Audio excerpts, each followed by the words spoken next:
संतोष की रिपोर्ट में आप सबों का स्वागत है।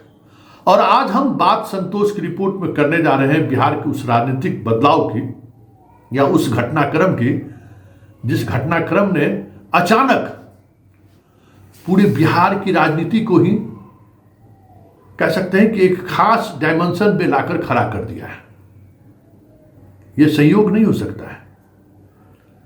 कल संजय झा पहली बार एक चैनल के इंटरव्यू ने उन्होंने कहा, खुलकर कहा कि नीतीश कुमार मुख्यमंत्री हैं और मुख्यमंत्री रहेंगे। कल से पहले कभी भी संजय झा ने इस तरीके का बयान नहीं दिया था।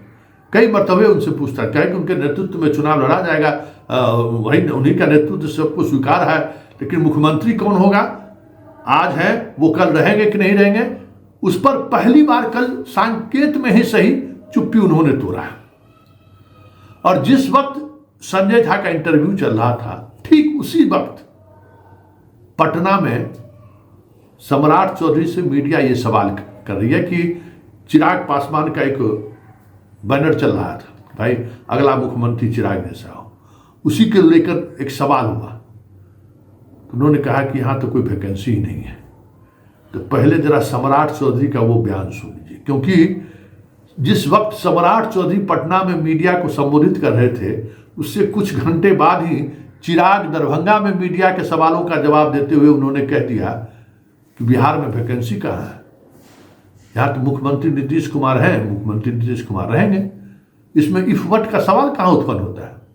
तो जरा पहले संजय झा का वो इंटरव्यू तो हम दिखा नहीं सकते हैं, वो बिहार तक पर है, आप देख सकते हैं, लेकिन सम्राट चौधरी और चिराग पासवान ने क्या कहा है जरा पहले इनकी बात सुन लीजिए, क्योंकि ये एक बड़ा बदलाव है बिहार की राजनीति में। जो कल तक नीतीश कुमार के नेतृत्व में हम चुनाव लड़ेंगे ये सारे के सारे लोग कह रहे थे, लेकिन मुख्यमंत्री नीतीश कुमार अभी हैं और उस बाद में भी मुख्यमंत्री नीतीश कुमार ही रहेंगे। इस पर आकर जदयू के नेता भी चुप्पी साध लेते थे। बीजेपी और चिराग की तो बात ही छोड़ दीजिए, जदयू के नेता भी चुप्पी साध लेते थे। तो जदयू के नेता के जुबान पर भी बात आने लगी और अब चिराग और बीजेपी भी ये बात कहने लगी है। तो आखिर ये बात कहनी क्यों पड़ी, इस पर हम चर्चा करेंगे। ये क्योंकि ये संयोग नहीं है, ये बहुत बड़ी बात है कि अभी चुनाव में 5-6 महीने विलंब है। नीतीश कुमार की जो स्थिति है उस पर आए दिन टीका टिप्पणी हो रही है। नीतीश कुमार की मानसिक स्थिति की चर्चाएं आए दिन होनी शुरू हो गई है। उस दौर में अगर इस बात को इस तरीके से वो ले रहे हैं, कह रहे हैं सार्वजनिक तौर पर, कुछ तो बात है। जरा पहले सम्राट चौधरी का और चिराग पासवान की बात को सुनिए। जनता जानती है नीतीश कुमार जी ने अपने 20 साल के शासनकाल में बिहार के चौमुखी विकास करने का काम किया। इंफ्रास्ट्रक्चर को ठीक किया, बिजली के सेक्टर को ठीक किया और मेडिकल के सेक्टर को ठीक किया। तमाम जो सुविधा है जनता तक पहुंचाने का काम किया है। हम लोग उस विकास के मुद्दे पर नीतीश कुमार जी के नेतृत्व में चुनाव में जाएंगे। लेकिन सर सीएम चेहरा सर अभी तक कोई तय नहीं हो पाया सर। नीतीश कुमार लगता है कि कहाँ चेहरा फिक्स है। अरे कोई वैकेंसी होगा तब न नया आदमी को लाना है, यहाँ वैकेंसी ही नहीं है। नीतीश कुमार जी के नेतृत्व में पूरा एनडीए है और आगे भी रहेगा। सर मानसिक अस्वस्थ होने की सर ऊंची बात की जा रही है, विपक्ष लगातार इस मामले को स्वाभाविक है, जिनका मानसिक स्थिति खराब होगा वही बोल रहे हैं।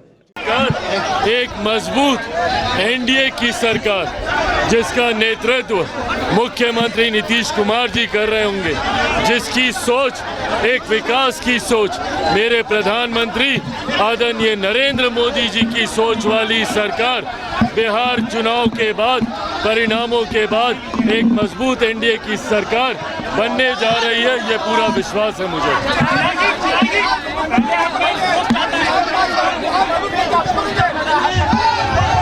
फिलहाल बिहार में मुख्यमंत्री पद की कोई वैकेंसी नहीं है। जैसा मैंने कहा कि चुनाव परिणामों के बाद प्रधानमंत्री नरेंद्र मोदी जी की सोच का नेतृत्व बिहार में मुख्यमंत्री नीतीश कुमार जी की सरकार करेगी।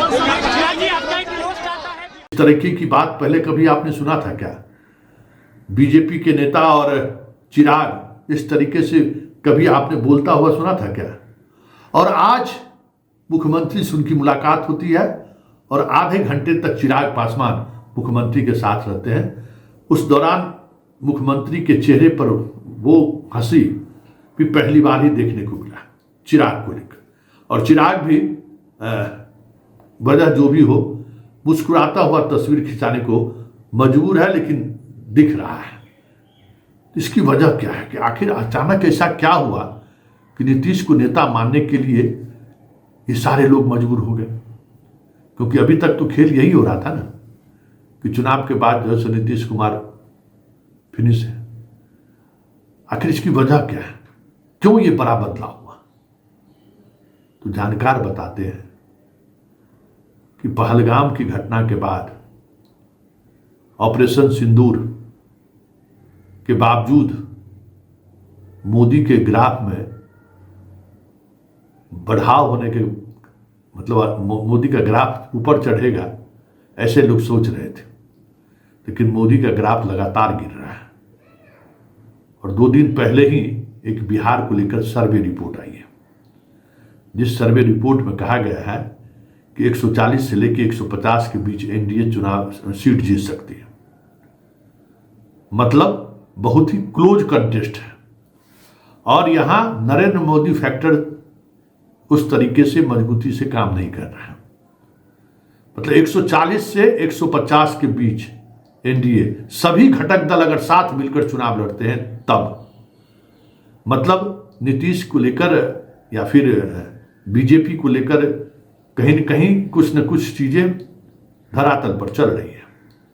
ऐसे में नीतीश को सार्वजनिक तौर पर इग्नोर करना या नीतीश को लेकर ये मैसेज देना कि इस बार के बाद नीतीश जी अब सरकार और सत्ता में नहीं रहेंगे, सर्वे रिपोर्ट ने साफ कह दिया कि इस स्थिति में आप 100 के नीचे हो जाइएगा।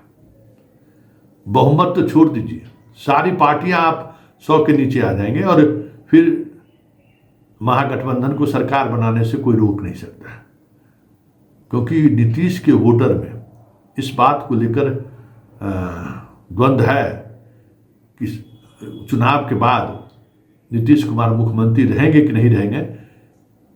ये स्पष्टता के तौर पर बीजेपी या चिराग नहीं कह रहा है। और फिर चिराग जो आए दिन इस तरीके का बैनर पोस्टर लगा रहा है और जिस कह रहा है कि बिहार आने का कि हमारी बड़ी इच्छा है, हम बिहार जाना चाहते हैं, हम बिहार हमें बुला रहा है, तो ये सब ऐसा तो नहीं है कि फिर 2020 की तरह पीठ पीछे कुछ खेल हो रहा है। ये सारी बातें नीतीश के वोटर को कहीं न कहीं बैकफुट पर ला रहा था और एक तरीके की चुप्पी साध रखी थी। ये बात भी सर्वे रिपोर्ट में है, और ये सर्वे रिपोर्ट रातों रात कह सकते हैं कि भाई देखिए मोदी और शाह 24 घंटे पॉलिटिक्स करते हैं, पॉलिटिक्स सोचते हैं। हर एक बयान, हर एक फैसला पॉलिटिक्स का हिस्सा होता है। ये बात तय मानिए कि कोई भी फैसला हो या कोई भी बयान के पीछे और बाकी कोई मकसद नहीं रहता है, सिर्फ और सिर्फ पॉलिटिक्स रहता है। जैसे ही ये जानकारी दोनों को मिले कि बिहार में ऑपरेशन सिंदूर से बहुत कुछ नहीं किया जा सकता है, बिहार का जो सामाजिक समीकरण है, जो जातीय समीकरण है, उसमें आप नीतीश को अगर नजरअंदाज किए तो ये तय मानिए कि बिहार वापसी तो दूर की बात है, इतना बड़ा नुकसान होगा जिसकी भरपाई बीजेपी नहीं कर पाएगी।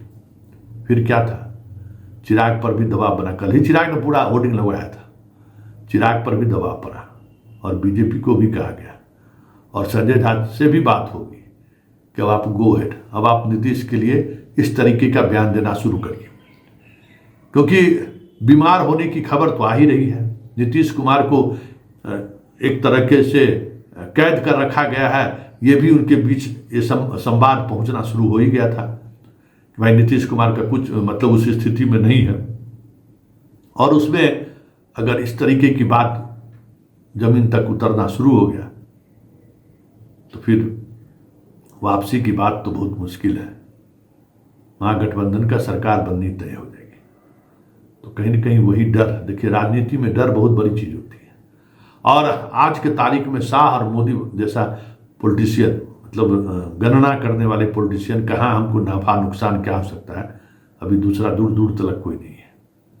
तो ये सारा बदलाव अचानक जो 24 घंटे के अंदर आपको देखने को मिल रहा है, यह संयोग नहीं है, ये मजबूरी है कि नीतीश के बगैर जो है बिहार में सत्ता तो दूर, 2020 का भी परफॉर्मेंस ये लोग दोहरा लेते, बहुत बड़ी बात होती। और ये सर्वे रिपोर्ट कहीं न कहीं बीजेपी के प्रांतीय नेतृत्व को भी और केंद्र की सरकार को भी और केंद्र के नेतृत्व को भी ये फैसला लेने के लिए मजबूर किया कि भाई नीतीश के नाम की घोषणा अब तो करनी ही पड़ेगी। तो चिराग का या सम्राट चौधरी का ये बयान उसी के तरफ इशारा है कि भाई अब नेतृत्व को लेकर कोई कंफ्यूजन नहीं होना चाहिए, इमीडिएट नाम की घोषणा करिए। और चिराग को भी कहा गया कि बस करिए, अब जो हो रहा है या तो साथ रहिए, नहीं तो फिर रास्ता देखिए।